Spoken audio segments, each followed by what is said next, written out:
દિલહર જયેન્દ્રસિંહ પરમાર તેઓ આજે ફોર્મ ભરવા નીકળ્યા છે. કોંગ્રેસ શેરખીના ઉમેદવાર, જિલ્લા પંચાયતના શેરખીના ઉમેદવાર કોંગ્રેસના, તેઓ આજે ફોર્મ ભરવા નીકળ્યા છે. કહી રહ્યા છે કે ભાજપે કંઈ જ કર્યું નથી, હવે અમે પરિવર્તન લાવીશું. જીતના વિશ્વાસ સાથે તેઓ મેદાને ઉતર્યા છે.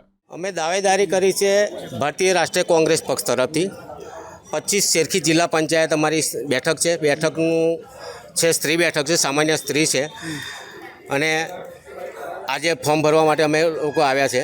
ઘણી મોટી મેદનીમાં અમારે જન સમર્થન મળી રહ્યું છે, કારણ કે છેલ્લા 5 વર્ષની અંદર ભારતીય જનતા પાર્ટીમાંથી જે ઉમેદવાર આવ્યા હતા એમનો એ ઉમેદવાર તરફથી કોઈપણ જાતનો વિકાસ આજ સુધી કરવામાં આવ્યો નથી. એટલે પ્રજા ત્રાહિમામ થઈ ગઈ છે. એના માટે આ વખતે સમગ્ર ગુજરાતની અંદર પરિવર્તન પબ્લિક માગી રહી છે. એના માટે અમે કટિબદ્ધ છે અને કોંગ્રેસ પાર્ટીને અમારે આ સીટ બહુમતીથી જીતાડીને આપવાની એવી અમારી ખાતરી છે.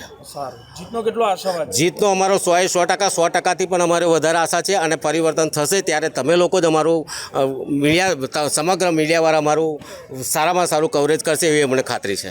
શું ઉમેદવારનું શું નામ છે? દિલહરબેન જયેન્દ્રસિંહ પરમાર મારા મિસિસ છે.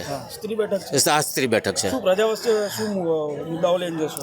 પ્રજા વતી એવી મુદ્દાઓ તો હમણાં તમે જોઈ રહ્યા છો કે મારા ને તમારા ઘેર બાટલો નથી આવતો. મોટામાં મોટો મુદ્દો તો એ છે.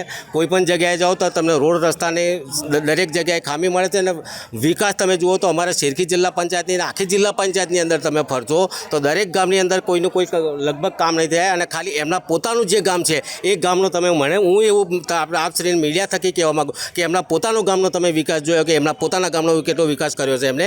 અને બાકીની આખી જિલ્લા પંચાયત, કારણ કે જિલ્લા પંચાયત કોઈ આપણે માનો કે શેરખી તો શેરખી મારું એકલું નથી, સમગ્ર જિલ્લા પંચાયતના ટોટલી જેટલા ગામ હતા બધા ગામનો વિકાસ કર્યો છે. મારા એકલા ગામનો વિકાસ ના થાય એ આપણે હું વિનંતી કે એમના પોતાના ગામનો વિકાસ જોઈ આપજો.